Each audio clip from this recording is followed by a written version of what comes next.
नमस्कार। प्रवास साक्षी news network और आप सभी का स्वागत है। प्रधानमंत्री नरेंद्र मोदी की अध्यक्षता में आज हुई केंद्रीय मंत्रिमंडल और आर्थिक मामलों की मंत्रिमंडलीय समिति की बैठक में देश की विनिर्माण क्षमता, बुनियादी ढांचे, कृषि, परिवहन और समुद्री क्षेत्र को नई ऊंचाइयों पर ले जाने वाले कई महत्वपूर्ण फैसलों को मंजूरी दी गई।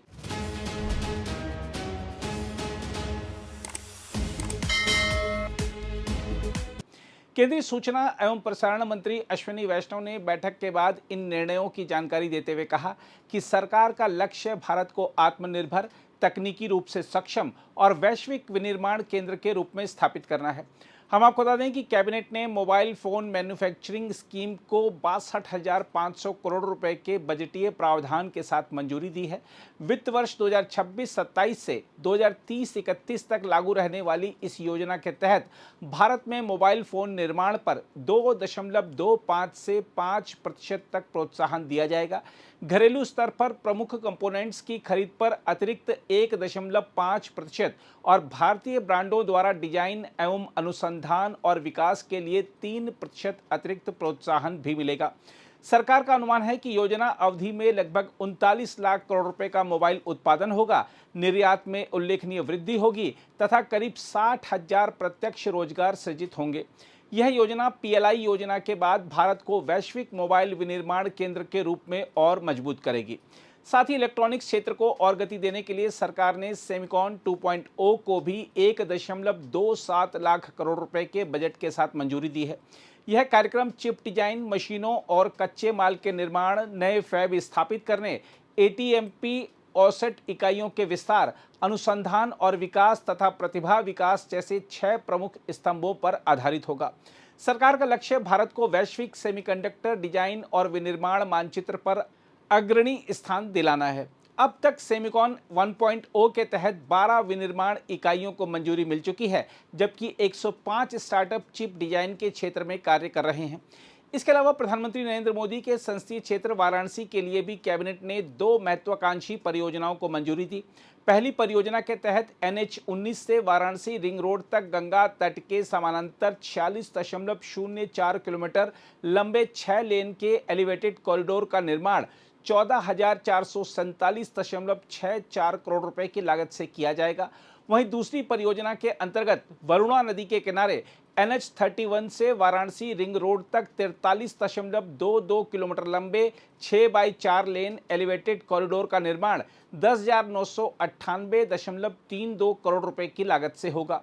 दोनों परियोजनाओं से शहर में यातायात जाम में उल्लेखनीय कमी आएगी, यात्रा समय लगभग आधा रह जाएगा तथा काशी विश्वनाथ धाम, BHU, रेलवे स्टेशनों, एयरपोर्ट और प्रमुख लॉजिस्टिक केंद्रों तक बेहतर संपर्क सुनिश्चित होगा। ये परियोजनाएं पीएम गति शक्ति राष्ट्रीय मास्टर प्लान के अनुरूप बहु मॉडल कनेक्टिविटी को भी मजबूत करेंगी। साथ ही रेलवे क्षेत्र में कैबिनेट ने ओडिशा और झारखंड में लगभग 3,907 करोड़ रुपए की लागत वाली 2 मल्टी ट्रैकिंग परियोजनाओं को मंजूरी दी है। इनमें पारादीप हरिदासपुर रेलखंड का दोहरीकरण तथा राजखर सांवा दांगो ओपासी खंड पर चौथी लाइन का निर्माण शामिल है। इन परियोजनाओं से भारतीय रेल नेटवर्क में लगभग 145 किलोमीटर की वृद्धि होगी, 1526 गांवों और लगभग 14 लाख लोगों को बेहतर रेल संपर्क मिलेगा तथा कोयला, लौह अयस्क, चूना पत्थर और अन्य खनिजों के परिवहन में तेजी आएगी। साथ ही हर वर्ष 44 मिलियन टन अतिरिक्त माल ढुलाई क्षमता विकसित होगी, जिससे लॉजिस्टिक लागत कम होगी और पर्यावरण संरक्षण को भी बढ़ावा मिलेगा। इसके अलावा कृषि क्षेत्र में आत्मनिर्भरता को बढ़ावा देने के उद्देश्य से कैबिनेट ने राष्ट्रीय यूरिया निवेश नीति 2026 को मंजूरी दी है। इस नीति के तहत देश में गैस आधारित नए यूरिया संयंत्रों की स्थापना को प्रोत्साहन मिलेगा। सरकार के अनुसार नई नीति में पारदर्शी लागत निर्धारण, 12 से 16% तक रिटर्न ऑन इक्विटी तथा विदेशी मुद्रा जोखिम को कम करने जैसे प्रावधान शामिल किए गए हैं। इससे प्रत्येक नए संयंत्र पर 250 करोड़ रुपए से अधिक की बचत होने का अनुमान है और आयात पर निर्भरता कम होगी। साथ ही समुद्री क्षेत्र में भी सरकार ने 2 रणनीतिक परियोजनाओं को सैद्धांतिक मंजूरी दे दी है। गुजरात के पोरबंदर में लगभग 2000 एकड़ क्षेत्र में ग्रीनफील्ड शिप बिल्डिंग क्लस्टर विकसित किया जाएगा, जबकि वाडिनार में 1570 करोड़ रुपए की लागत से अत्याधुनिक जहाज मरम्मत सुविधा स्थापित की जाएगी। इन परियोजनाओं से भारत की जहाज निर्माण और मरम्मत क्षमता में उल्लेखनीय वृद्धि होगी, बड़े वाणिज्यिक जहाजों की विदेशी मरम्मत पर निर्भरता घटेगी तथा रोजगार और निवेश के नए अवसर सृजित होंगे। कुल मिलाकर केंद्रीय मंत्रिमंडल के निर्णय मेक इन इंडिया, आत्मनिर्भर भारत, पीएम गति शक्ति और विकसित भारत के विजन को आगे बढ़ाने वाले माने जा रहे हैं। मोबाइल और सेमीकंडक्टर जैसे उच्च प्रौद्योगिकी क्षेत्रों से लेकर रेलवे, सड़क, उर्वरक और समुद्री अवसंरचना तक फैले इन फैसलों का उद्देश्य विनिर्माण क्षमता बढ़ाना, रोजगार सृजित करना, लॉजिस्टिक लागत घटाना, निर्यात को प्रोत्साहित करना तथा भारत को वैश्विक आर्थिक शक्ति के रूप में और अधिक सशक्त बनाना है। बहरहाल आइए देखते हैं सूचना एवं प्रसारण मंत्री अश्विनी वैष्णव ने अपनी विस्तृत प्रेस वार्ता में और क्या जानकारी दी। माननीय प्रधानमंत्री श्री नरेंद्र मोदी जी की अध्यक्षता में कैबिनेट में और सीसीए में जो 7 बड़े फैसले लिए गए आज आपके सामने प्रस्तुत है। पहले 2 फैसले बनारस में, काशी में बहुत एक नए तरीके से इंफ्रास्ट्रक्चर का डेवलपमेंट करने का प्रोग्राम है, बहुत ही नए तरीके से आपको मैं बताऊंगा। तीसरे और चौथे सेमीकंडक्टर 2.0, सेमीकॉन 2.0 मिशन का अप्रूवल हुआ आज। और चौथा फैसला है मोबाइल फोन मैन्युफैक्चरिंग स्कीम का अप्रूवल हुआ। 5वां है यूरिया में भारत कैसे आत्मनिर्भर बने, उसके लिए national investment policy for urea, ये अप्रूव हुआ आज। 6ठे और 7वें दोनों रेलवे के अपग्रेडेशन के प्रोग्राम है, डबलिंग के और 4th लाइन के। सबसे पहले खाई के पान बनारस वाला, सबसे पहले वाराणसी का। ओझा जी आज आपने बनारस की व्यवस्था की है सारी, ओझा जी ने आज बनारस की व्यवस्था की है। क्या पूछ रहे हैं? पहला क्वेश्चन आ गया उधर से।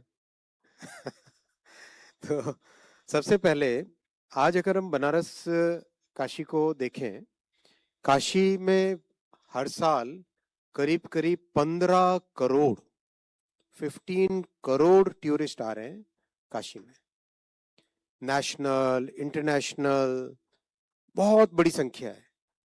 और ये इतना तेजी से बढ़ रहा है क्योंकि भारत की विरासत के प्रति जो प्रधानमंत्री जी ने एक नया एक जो स्वाभिमान जगाया है, उस स्वाभिमान के कारण लोग आते हैं। आज काशी में हर तरीके से देश विदेश से लोग आ रहे हैं। तो काशी में इंफ्रास्ट्रक्चर का डेवलपमेंट का काम बहुत हुआ है। एक नेक्स्ट लेवल का इंफ्रास्ट्रक्चर डेवलपमेंट जो करना है वो आज 2 अप्रूवल हुए बड़े। पहला है वरुणा नदी के किनारे किनारे कंप्लीट 6 लेन और 4 लेन एलिवेटेड कॉरिडोर।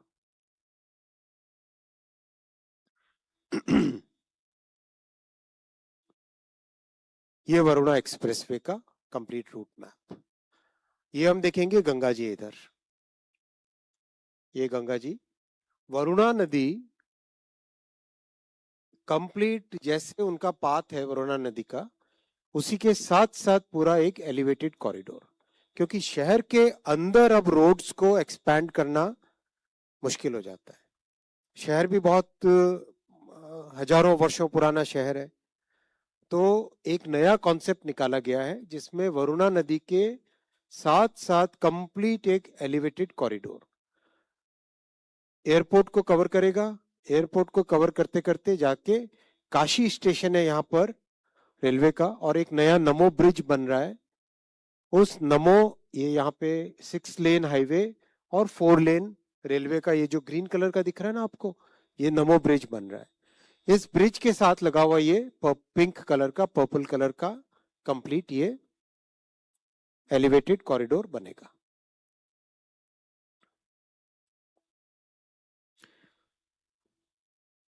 (43 किलोमीटर इसकी लेंथ है। 10,998 करोड़ रुपीस की इसकी इन्वेस्टमेंट आएगा, यानी 11,000 करोड़ का। हैम मोड में डेवलप होगा और करीब करीब 4 साल में कंप्लीट होगा। बहुत इंपॉर्टेंट प्रोजेक्ट है, और ये प्रोजेक्ट एक तरीके से देश के लिए जो बहुत पुराने शहर हैं उन शहरों के लिए मॉडल बनेगा। शहर कंप्लीटली, शहर का जो कोर है, सिटी का जो कोर है, वो इससे डिकंजेस्ट हो जाएगा। Varanasi airport, Varanasi railway station, Varanasi cantt railway station, Chauka Ghat, Sampurnanand Sanskrit विश्वविद्यालय, काशी रेलवे स्टेशन और नमो घाट के आगे फिर नमो ब्रिज। ये सब के सब इससे कनेक्ट हो जाएंगे। टूरिज्म में बहुत सिग्निफिकेंट इंप्रूवमेंट आएगा, लोगों के जीवन में बड़ा परिवर्तन आएगा, काशी के निवासियों में एक नई खुशी की लहर, एक नए तरीके से पूरे शहर का ट्रैफिक का फ्लो इससे परिवर्तित होगा, चेंज होगा।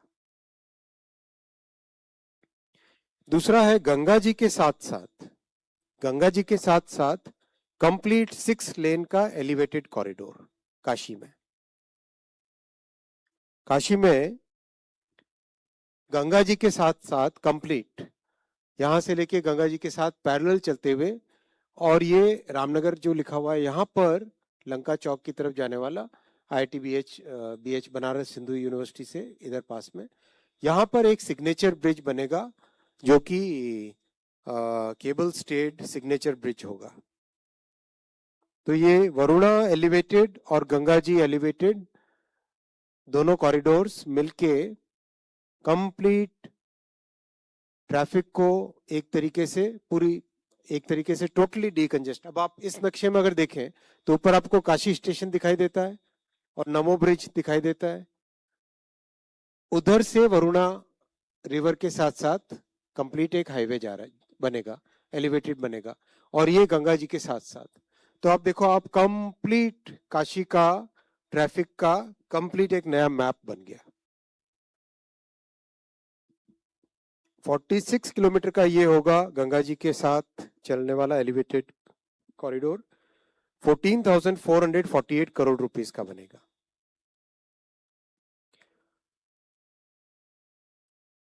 इसके साथ ही साथ कई जगह फुट ओवर ब्रिजेस हैं, लूप्स हैं, रैंप्स हैं, लिंक रोड्स हैं, सर्विस रोड्स हैं, एक प्रॉपर वर्ल्ड क्लास इंफ्रास्ट्रक्चर जैसा बनना चाहिए वैसा बनेगा। NH19 को NH35 को, NH19 यानी प्रयागराज से वाराणसी, और दूसरा NH35 यानी वाराणसी से आगे मिर्जापुर की तरफ जाने वाली हाईवे, इन दोनों को डीकंजेस्ट करेगा, दोनों के साथ सीमलेस कनेक्टिविटी, और बाबा काशी विश्वनाथ जी के मंदिर में जो दर्शनार्थी आते हैं, भक्तजन आते हैं, श्रद्धालु भक्तजन आते हैं, उनके लिए एक नई फैसिलिटी ये क्रिएट होगी। अब मैं आता हूं आज के तीसरे फैसले पे, सेमिकॉन 2.0। 1,27,500 करोड़ रुपए का सेमिकॉन 2.0 आज माननीय प्रधानमंत्री जी ने अप्रूव किया। हम सब जानते हैं कि सेमीकंडक्टर इंडस्ट्री एक फाउंडेशनल इंडस्ट्री है, जो कि आज जितनी भी मैन्युफैक्चरिंग होती है, चाहे आपके हाथ में जो मोबाइल फोन है, जो कैमरा है, घर में fridge, TV, AC, scooty, car, train, चाहे मिसाइल्स हो, कुछ भी हो, सब में सेमीकंडक्टर चिप्स लगती है। इसके लिए आज, और इलेक्ट्रॉनिक्स अपने आप में बहुत ही एक बड़ा फैक्टर बन के उभरा है, तो इलेक्ट्रॉनिक्स की अब पूरी चेन, वैल्यू चेन अब कवर हो गई। अगर आप इलेक्ट्रॉनिक्स की पूरी वैल्यू चेन देखें, मिट्टी से सिलिकॉन का इनगट बनता है, वहां से बेयर वेफर, उससे वेफर बनते हैं इनगट को स्लाइस करने से, और फिर फैब्रिकेटेड वेफर, फैब्रिकेशन बहुत ही फाइन काम है। फैब्रिकेशन का काम अगर समझे हम, तो जैसे नाखून पे अपना नाम लिखें अगर आप, तो फिर भी लिख सकते हो, राइट? लेकिन अगर आप इसी नाखून पे अगर आपको बोले कि पूरी रामायण लिखो, पूरी महाभारत लिखो, रामायण और महाभारत जैसे बड़े ग्रंथ अगर इस नाखून पे लिखने हो, तो इतना महीन काम, इतना फाइन काम, that level of accuracy, that level of fine work is what this process of fabrication is. ये जो सेकेंड ब्लॉक में आपको फैब्रिकेटेड वेफर सेमीकंडक्टर फैब जो लिखा हुआ है ना, this is a very very complex task, and people say that human civilization में the most complex manufacturing process if we consider, then it is semiconductor manufacturing process. पूरे मानव सभ्यता में सबसे कॉम्प्लेक्स, सबसे डिफिकल्ट मैन्युफैक्चरिंग का कोई काम है तो सिलिकॉन, आई मीन सेमीकंडक्टर का फैब्रिकेशन का काम। उससे फिर ATMP यानी उस वेफर में से चिप, छोटी सी इतनी बारीक चिप जो दिखेगी भी नहीं, उस चिप को निकाल के उसको पूरी कंप्लीट बॉडी देना, उसके लेग्स बनाना, उसको हीट सिंक देना, वो सब देने के लिए ATMP वाला। और उसके बाद में बेयर कंपोनेंट्स, जितने पैसिव कंपोनेंट्स है, resistors, capacitors, thermistors, fuses, connectors, inductors, वो सब। और सब असेंबली, फिर सब असेंबली से आगे आके फाइनल फिनिश्ड प्रोडक्ट। तो अब आप देख रहे हैं सेमीकंडक्टर, कंपोनेंट्स और फिनिश्ड प्रोडक्ट्स। ECMS में कंपोनेंट्स, सेमीकॉन में एक्टिव चिप्स, और ये फिनिश्ड प्रोडक्ट्स का जैसा PLI 1 था, फिर PLI IT हार्डवेयर था, और आज नेक्स्ट आएगा mobile phone manufacturing scheme. Complete value chain इससे कवर हो जाती है। बड़ी बात यह है कि ये एक ऐसा, इस इंडस्ट्री का नेचर ऐसा है कि बहुत ही क्लीन फैक्ट्रीज बनती हैं। फैक्ट्री सारी एयर कंडीशनड होती हैं, तो यूथ को बहुत अट्रैक्ट करती है। यंग पर्सन्स जो इसमें काम करते हैं, उनमें से कई के साथ इंटरेक्शन हुआ है। जिस तरीके से इस फैक्ट्रीज में काम करते हैं, आज तो पूरी इलेक्ट्रॉनिक्स इंडस्ट्री में करीब 25 लाख का रोजगार है। 2.5 million employment is there in electronics manufacturing sector. और देश को सक्सेस भी बहुत मिली है, क्योंकि माननीय प्रधानमंत्री जी अपने हर विजिट में सेमीकंडक्टर इंडस्ट्री के लीडर्स से मिलते हैं, समय देते हैं।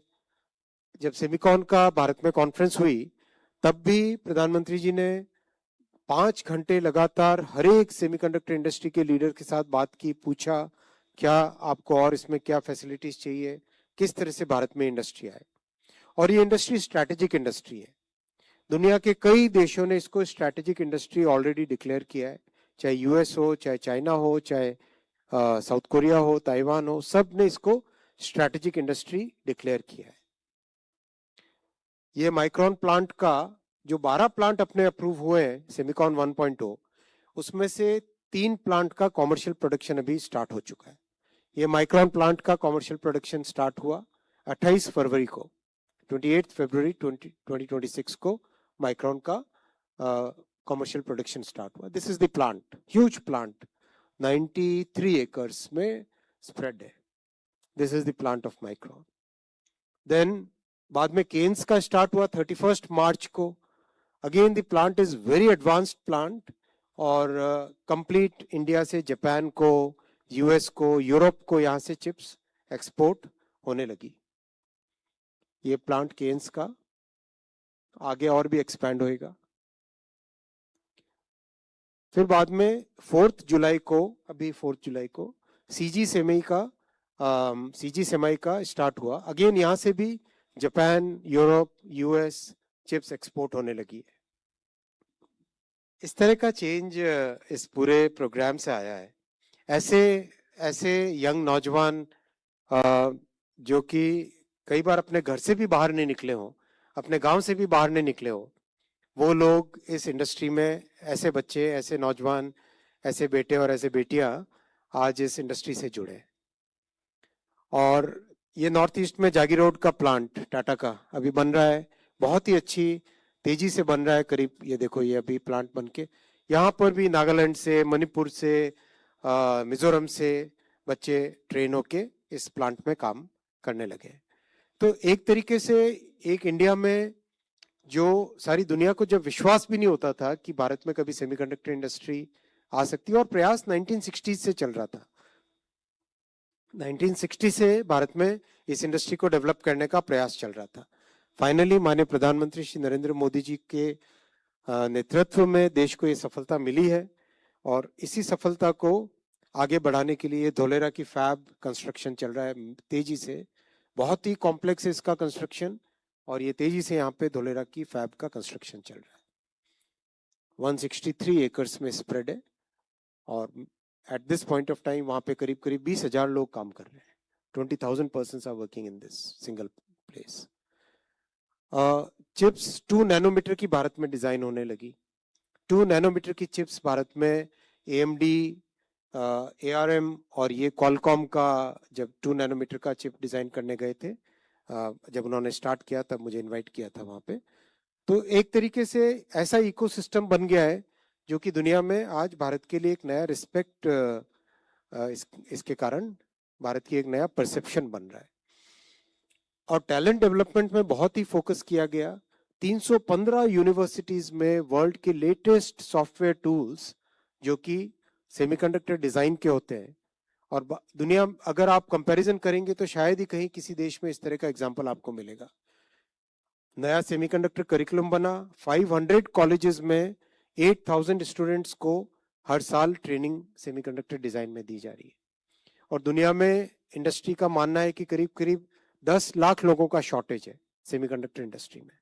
तो वो सारा आराम से, जो टैलेंट की कमी के कारण बाकी जगह से कोई इंडस्ट्री को आना है, तो सेमीकंडक्टर इंडस्ट्री को भारत में इस तरीके से लाया जा सकता है। और जगह जगह से, देश के कोने कोने से, टियर 2 सिटीज से भी जो स्टूडेंट्स हैं उन्होंने चिप्स डिजाइन की है, जो चिप्स को फैब्रिकेट भी किया गया। 175 चिप्स स्टूडेंट्स की डिजाइन की हुई फैब्रिकेट होके उसका टेस्ट होना अभी तक संभव हो पाया। ये प्रधानमंत्री जी को स्टूडेंट्स की बनाई हुई चिप्स भेंट की थी पिछले सेमिकॉन में। वो है क्या, लाए क्या? और जिस तरह से ग्लोबल इंटरेस्ट भारत में आया है सेमीकंडक्टर प्रोग्राम का, हर दुनिया का इंडस्ट्री का बड़ा लीडर आज भारत में आना चाहता है और प्रेजेंट है। इतनी कंपनीज ने इतने इन्वेस्टमेंट्स अनाउंस किए हैं। भारत का पार्टनरशिप्स हो चुकी है अमेरिका के साथ, ईयू के साथ, जापान के साथ, सिंगापुर के साथ, नेदरलैंड्स के साथ, जर्मनी के साथ। ये सारी भारत के साथ को डेवलपमेंट, को प्रोडक्शन, टेक्नोलॉजी पार्टनरशिप्स, और ये इन्वेस्टमेंट्स अनाउंस्ड है ऑलरेडी इन कंपनीज के। अप्लाइड मटेरियल्स का 400 मिलियन, एएमडी का 400 मिलियन, माइक्रोचिप का 300 मिलियन, लैम का 1.1 बिलियन, केएलए का 400 million, ASML, TL, Tokyo Electron, Merck, इन सब के आगे इन्वेस्टमेंट्स भारत में आ रहे हैं। इन सब इन्वेस्टमेंट से एक टोटली नया इकोसिस्टम बन रहा है। तो अब इस मोमेंटम को आगे ले जाने के लिए आज माननीय प्रधानमंत्री जी ने सेमिकॉन 2.0 अप्रूव किया। सेमिकॉन 2.0 में 6 पिलर्स है बेसिकली। पिलर 1 है डिजाइन ऑफ चिप्स। हमने सेमिकॉन 1.0 में फोकस दिया कि एक तरीके से उस इंडस्ट्री को स्टार्ट करना है, भारत में स्थापित करना है, नए तरीके से काम करने की पद्धति लानी है। 2.0 में सबसे पहला फोकस आएगा design chips, design of chips में। Design of chips strategic chips भी होगी और कॉमर्शियल चिप्स भी होगी। भारत में जितनी भी ड्रोन्स, मिसाइल्स, एयरक्राफ्ट, टैंक्स, जितने भी हमारे स्ट्रेटेजिक रिक्वायरमेंट है, उन सब की चिप्स भारत में डिजाइन होगी, उसकी आईपी भारत में रहेगी और भारत में ही उसका फैब्रिकेशन होगा। इस तरह की व्यवस्था इस सेमिकॉन 2.0 में, यानी 100% हम इसमें आत्मनिर्भर हो जाएंगे by the end of this semiconductor programme.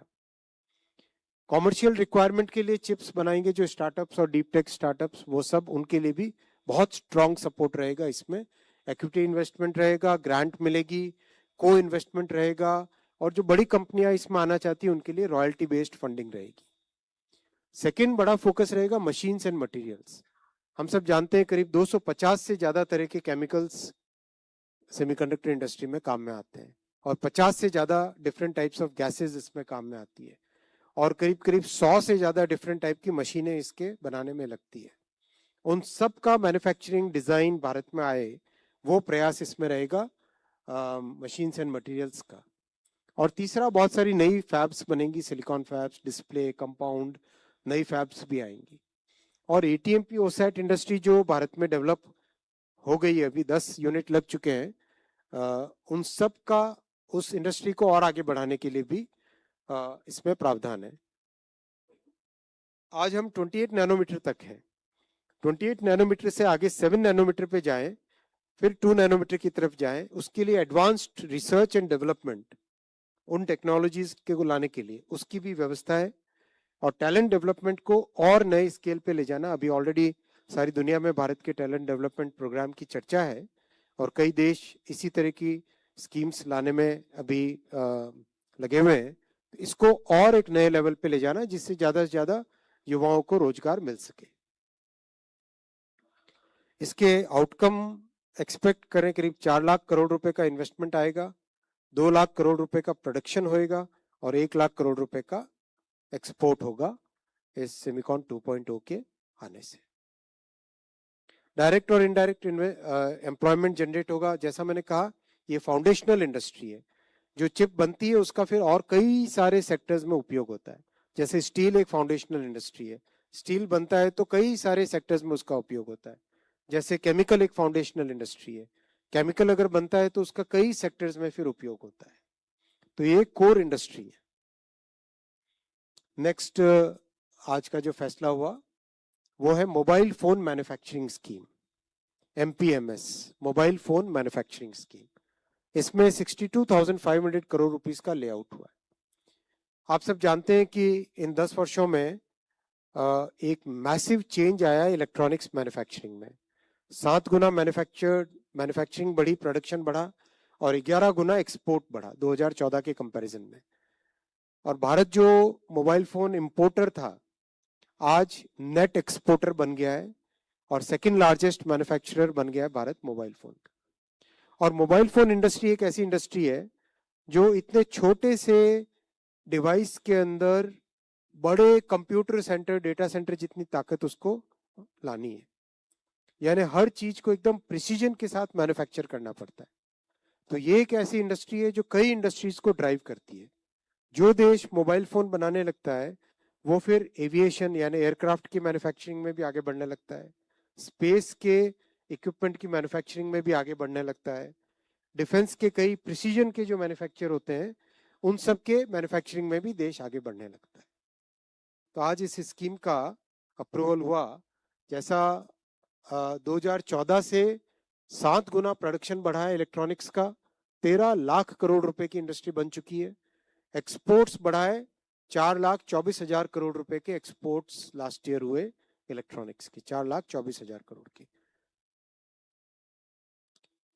Bharat के टोटल एक्सपोर्ट्स में से इलेक्ट्रॉनिक्स का एक्सपोर्ट बहुत कम होता था, 1.7%। ये अगर पहला वाला अगर पाई चार्ट देखें आप, दूसरा पाई चार्ट देखें वहां पे अभी 25-26 में आज 11% एक्सपोर्ट है भारत के टोटल एक्सपोर्ट्स में से इलेक्ट्रॉनिक्स का।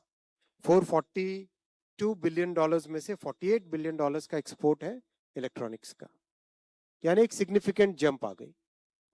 तो जो PLI स्कीम लेके आए थे 2020 में, उसकी परफॉर्मेंस बहुत सक्सेसफुल रही। 7,000 करोड़ का इन्वेस्टमेंट का टारगेट था, 20,000 करोड़ से ज्यादा का इन्वेस्टमेंट आया। 8,12,000 करोड़ रुपीस का प्रोडक्शन का टारगेट था, 11,61,000 करोड़ रुपीस का प्रोडक्शन हुआ। एक्सपोर्ट्स का 4,87,000 करोड़ रुपीस का टारगेट था और 5 साल में 6,43,000 करोड़ रुपीस का एक्सपोर्ट हुआ, यानी हाईली सक्सेसफुल प्रोग्राम। और इलेक्ट्रॉनिक्स की रैंकिंग 9th रैंक पे इलेक्ट्रॉनिक्स होता था एक्सपोर्ट में, वो 3rd रैंक पे पहुंच गया। 9th रैंक पे होता था, 9 से 3rd पे आ गया। और स्मार्टफोन्स जो टॉप 100 में भी नहीं थे एक्सपोर्ट में, लास्ट ईयर एक single largest exported commodity diesel को पीछे रख के, पेट्रोलियम को पीछे रख के मोबाइल फोन बना, स्मार्टफोन बना, सिंगल लार्जेस्ट एक्सपोर्टेड आइटम। और इलेक्ट्रॉनिक्स मैन्युफैक्चरिंग में मोबाइल फोन की मैन्युफैक्चरिंग का शेयर 10% से बढ़ के 48% हुआ, एक्सपोर्ट्स में 4% से बढ़ के 61% हुआ, यानी सिग्निफिकेंट ड्राइवर बना mobile phone as a driver of the entire electronics manufacturing ecosystem. अगर हम 2014 देखें, ये नक्शा अगर मोबाइल मैन्युफैक्चरिंग का अगर हम देखें तो इस तरह का नक्शा था 2014 में। ये 2020 में PLI स्कीम के आने के तुरंत बाद में, और ये आज देखो 2026 में इतना बड़ा चेंज आया। मैं तीनों आपको मैप्स दिखाता हूं। ये 2014 में इलेक्ट्रॉनिक्स मैन्युफैक्चरिंग बहुत लिमिटेड, 2020 में मोबाइल फोन मैन्युफैक्चरिंग। मैं आपको एक इंसिडेंट बताता हूं। 2016 में जब एप्पल का स्टोर खुलने की बात थी, उसके बजाय प्लांट खुले, तो एक बहुत ही सिग्निफिकेंट चेंज आया माइंडसेट में भी, देश के भी कैपेबिलिटी में बहुत बड़ा चेंज आया। 2026 में आज इस तरह का मैप है हमारा। और एक एक फैक्ट्री में कई जगह 20,000 से ज्यादा लोग काम कर रहे हैं, कई जगह 15,000 से ज्यादा लोग काम कर रहे हैं। ये बेंगलुरु में एक फैक्ट्री है जहाँ पे 35,000 एम्प्लॉयज है एक साथ। ये कोलार में एक फैक्ट्री है, 26,000 एम्प्लॉइज है। ये होसूर में एक फैक्ट्री है, 25,000 एम्प्लॉइज, सिंगल फैक्ट्री। और बहुत ही अलग तरह का वर्क एनवायरनमेंट होता है। This is a typical work environment inside a mobile phone manufacturing and electronics manufacturing factory. And more than 60% employees are women employees. Mostly young girls coming from different parts of the country. वो इसमें कई जगह काम करती हैं। इस पूरे programme में पीएलआई में 125 करोड़ मोबाइल फोन्स मैन्युफैक्चर किए गए और second largest mobile manufacturing ecosystem Bharat बना है। और भारत में जो मोबाइल फोन यूज होते हैं उसका 99.2% यानी करीब 100% मोबाइल फोन भारत में मेड इन इंडिया है। 12 लाख लोगों को मोबाइल मैन्युफैक्चरिंग में एम्प्लॉयमेंट है और 25,000 करोड़ रुपए का डायरेक्ट टैक्स। करीब जैसे जो इंसेंटिव दिया गया था वो करीब 22,000 करोड़ का था ना, सॉरी उससे भी कम था।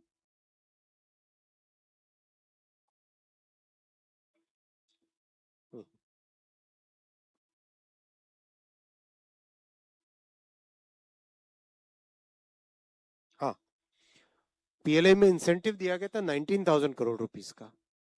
और जो टैक्स कलेक्शन हुआ है, total direct tax collected approximately 25,000 crore. तो विपक्ष कई बार जो क्रिटिसिज्म करता है उसका सीधा जवाब है, this is one of the best investments that country can ever make. Job भी क्रिएट हो रहे हैं और साथ ही साथ टैक्स भी उसके साथ डायरेक्ट रेवेन्यू टैक्स रेवेन्यू भी आ रहा है। और GST collected approximately 3 lakh crore rupees का।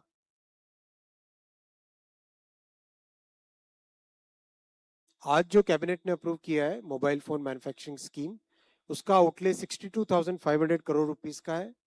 5 इयर्स का ड्यूरेशन है। डोमेस्टिक सोर्सिंग के लिए बहुत सारे इंसेंटिव्स रखे गए क्योंकि अब इकोसिस्टम बन गया है। अब बहुत सारे कंपोनेंट्स हैं जो भारत से एक्सपोर्ट होने लगे हैं ऑलरेडी। तो अब डोमेस्टिक सोर्सिंग के लिए प्रॉपर इंसेंटिव क्रिएट किया गया है। और सबसे बड़ी बात है कि भारत की ब्रांड बने, इंडियन मोबाइल फोन ब्रांड बने, भारत की मोबाइल फोन ब्रांड बने, वो भी इसमें प्रोविजन रखा गया है। बहुत मेहनत करनी पड़ेगी उसके लिए, लेकिन माननीय प्रधानमंत्री जी ने स्पष्ट मार्गदर्शन दिया है कि हमें भारत की मोबाइल फोन की ब्रांड बनानी ही बनानी। ये इंडियन मोबाइल फोन के लिए कंप्लीट एक इसका पूरा एक अलग से प्रोजेक्ट बनेगा, प्रॉपर उसकी कंप्लीट उसका एग्जीक्यूशन होगा। इसमें mobile phone production manufacturing scheme MPMS में करीब 39 लाख करोड़ रुपीस का क्यूमुलेटिव प्रोडक्शन होगा। जो पीएलआई के दौरान 22 लाख करोड़ का प्रोडक्शन था उसका करीब करीब डबल से थोड़ा कम 39 लाख करोड़ रुपीस का इसमें प्रोडक्शन होगा। और एक्सपोर्ट्स 7.5 लाख करोड़ से बढ़ के डबल होके 15 लाख करोड़ क्यूमुलेटिव एक्सपोर्ट्स होंगे। और 60,000 डायरेक्ट जॉब्स नए क्रिएट होंगे। इनडायरेक्ट जॉब्स उसके प्रोपोर्शन में ऑलरेडी आते हैं।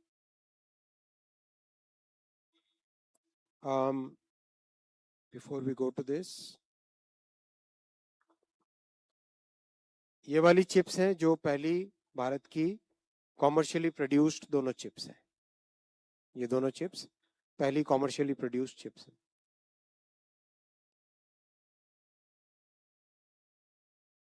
भाई इसके मोमेंटोस बना के सबको देने डिस्ट्रीब्यूट, ताकि हम भी सभी के अपनी मेमोरी में रहे जो आप सब जुड़े हो इस सब से। करीब कितने साथी होंगे ओझा जी? और भी दूसरे साथी होंगे, एडिटर्स वगैरह भी होंगे। 500 500 के आसपास मोमेंटो बनवाइए और ओझा जी सबको पहुंचाएंगे। एडिटर्स भी तो ज्यादा होंगे।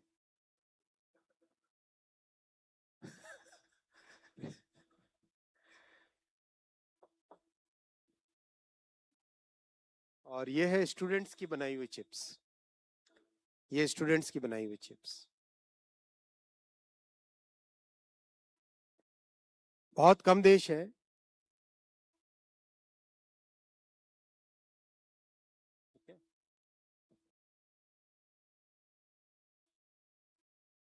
ये स्टूडेंट्स की बनाई हुई चिप्स, और इम्पोर्टेंट ये है कि बड़े शहर में तो है ही है, लेकिन आसाम का शिवपुर, जम्मू, जालंधर, ग्वालियर, इंदौर, शिलचर, कोलकाता, कैलिकट, पुदुचेरी, धनबाद, मेघालय, एनआईटी, राउरकेला, दुर्गापुर, मतलब देश के कोने कोने से टीयर 2 टीयर 3 सिटीज के कॉलेजेस में भी स्टूडेंट्स चिप डिजाइन कर रहे हैं और वो चिप्स मैन्युफैक्चर हो रही है।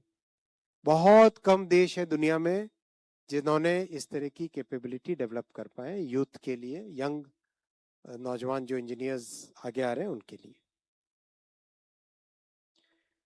आत्मनिर्भरता, आत्मनिर्भर भारत बनाने के इस मिशन में अगला आज का अप्रूवल है national investment policy for urea. हम सब जानते हैं कि यूरिया का रिक्वायरमेंट लगातार बढ़ रहा है, करीब 5% पर एनम रिक्वायरमेंट बढ़ रहा है। तो आज की जो स्कीम अप्रूव हुई है उसमें करीब 8 से 9 नए यूरिया के मैन्युफैक्चरिंग के प्लांट्स लगेंगे। Each one of them would be producing about 12 lakh metric tons, 12.7 lakh metric tons. उससे करीब 10 crore metric tons urea production की तरफ हम जाएंगे। 1 crore, sorry, my apologies, 1 crore metric tons के प्रोडक्शन की तरफ हम जाएंगे। 10 मिलियन बोलना था, 1 करोड़ मेट्रिक टन की तरफ हम जाएंगे। इस पिछले एक दशक में 6 नए प्लांट ऐड किए गए। 6 नए प्लांट ऐड करने से बहुत हमारा इंपोर्ट का डिपेंडेंस कम हुआ है, आत्मनिर्भर भारत हुआ है। और ये 8 और प्लांट ऐड करने से भारत की कंप्लीट रिक्वायरमेंट, जितनी भी भारत की रिक्वायरमेंट है यूरिया की, वो देश में ही बनेगी और भारत यूरिया में आत्मनिर्भर हो जाएगा। बहुत बड़ा मिशन है ये, क्योंकि देश को विकसित भारत पे ले जाने के लिए आत्मनिर्भर भारत बनाना एकदम आवश्यक है। इस नई पॉलिसी में 3 पिलर्स हैं।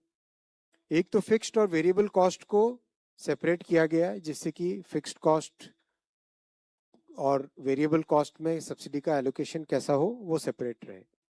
दूसरा, आरओआई अश्योर की गई है, रिटर्न ऑन इन्वेस्टमेंट अश्योर किया गया है in a range of 12 to 16% viability रखना है, आरओआई रखना है।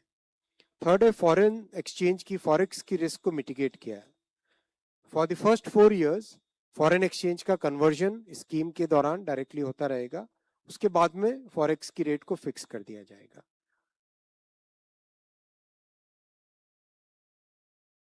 इससे जिस तरीके से ये मिशन आगे बढ़ेगा तो भारत के यूरिया की कंप्लीट रिक्वायरमेंट भारत में ही बनने लगेंगी और जो आत्मनिर्भर भारत बनाने का मिशन है वो इससे यूरिया के सेक्टर में कंप्लीट होगा। नया जो मेथड लगा उससे 250 करोड़ रुपए पर प्लांट सेविंग्स भी होगी, और वो सेविंग्स डायरेक्टली सब्सिडी, जो बहुत बड़ा सब्सिडी आज दिया जाता है। आप सब जानते हैं कि यूरिया के दाम वर्ल्ड में बहुत बढ़ गए हैं, लेकिन फिर भी भारत ने यूरिया का किसानों के लिए दाम कांस्टेंट रखा है। आगे के दोनों प्रोजेक्ट्स रेलवे के अपग्रेडेशन के हैं। पहला है पारादीप से हरिदासपुर।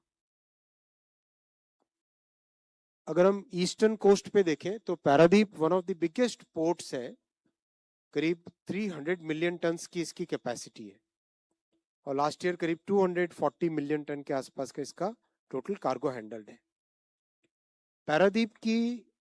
पारादीप सर्व करता है नॉर्थ में, पूरा स्टील हब है, जमशेदपुर है, दुर्गापुर है, बर्नपुर है, इन सारे जो स्टील, बोकारो है, इन स्टील हब्स को पारादीप पोर्ट से coking coal, limestone, iron ore का मूवमेंट, ये सारा का सारा पारादीप से होता है। और यहाँ जो सेंट्रल उड़ीसा में, वेस्टर्न उड़ीसा में और छत्तीसगढ़ में जो स्टील और पावर का हब है, उसको भी पारादीप पोर्ट सर्व करता है। तो पारादीप पोर्ट को कनेक्टिविटी का बड़ा बूस्ट मिले, बहुत अच्छा सिग्निफिकेंट जंप मिले, उसके लिए आज हरिदासपुर से पारादीप की एक नई लाइन यानी सिंगल लाइन है, उसको डबल करने का निर्णय लिया कैबिनेट ने।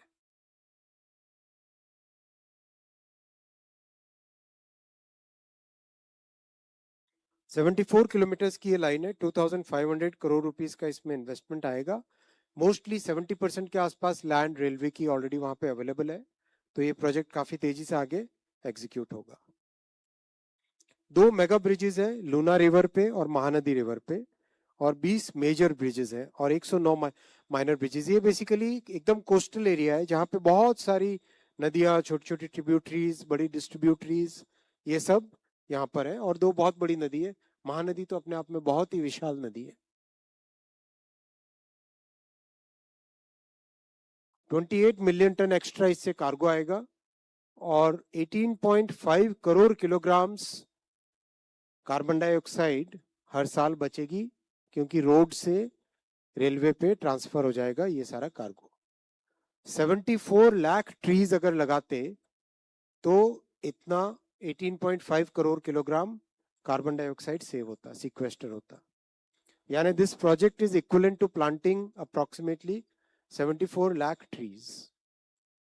और प्रोजेक्ट के बनने से देश को 413 करोड़ रुपीस की लॉजिस्टिक्स कॉस्ट की सेविंग होगी। यानी as and when each of these railway projects comes up, जैसे जैसे कंप्लीट होते हैं, देश की लॉजिस्टिक्स कॉस्ट कम होती जाएगी। 25 लाख ह्यूमन डेज का एम्प्लॉयमेंट जनरेशन होगा।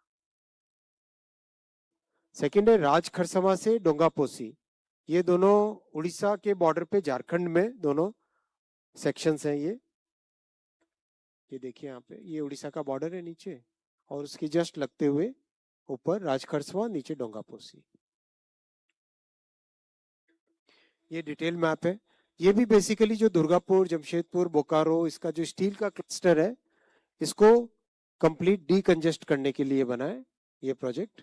इससे ये सारा का सारा आयरन और स्टील का जो बेल्ट है उसका सीरियस डीकंजेशन होगा। यहाँ पे कितनी भी अच्छी रोड बनाए, बहुत प्रेशर है ट्रक्स का, तो यहाँ पे ये आने से, प्रोजेक्ट आने से सिग्निफिकेंट काफी प्रेशर कम होगा।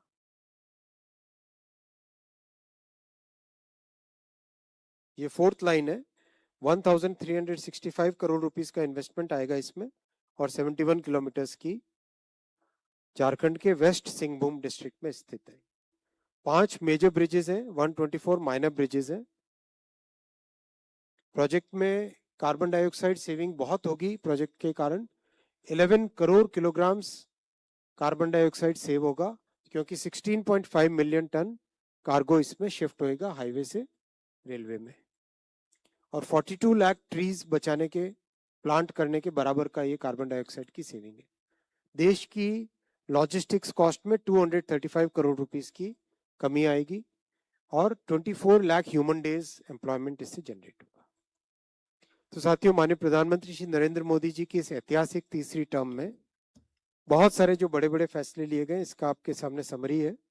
57 रेलवे प्रोजेक्ट्स करीब 2,60,000 करोड़ के, 36 हाईवे प्रोजेक्ट्स 3,70,000 करोड़ के, 12 मेट्रो प्रोजेक्ट्स 1,50,000 करोड़ के, airport Udan scheme 37,000 crore, ports, shipping reform, ship repair facility 1,60,000 crore, ropeway 6,800 crore, hydro project 71,000 crore, industrial smart city industrial parks 62,000 crore, Awas Yojana 5,36,000 crore, Jal Jeevan mission का modified form 8.7 lakh crore, coal gasification 37,000 crore, electronic component manufacturing scheme 22,000 crore, semiconductor 2.0 1,27,000 crore, और ये high tech manufacturing के examples हैं। Mobile phone manufacturing scheme 62,000 crore. Total 28 lakh crore rupees के ज्यादा के बड़े जो इंफ्रास्ट्रक्चर और मैन्युफैक्चरिंग से रिलेटेड फैसले। अगर आप भी लेना चाहते हैं देश दुनिया की तमाम जानकारी, तो आज ही सब्सक्राइब करें हमारे चैनल को। साथ ही नीचे दिए बेल आइकन को जरूर दबाएं ताकि हर अपडेट आप तक पहुंच सके।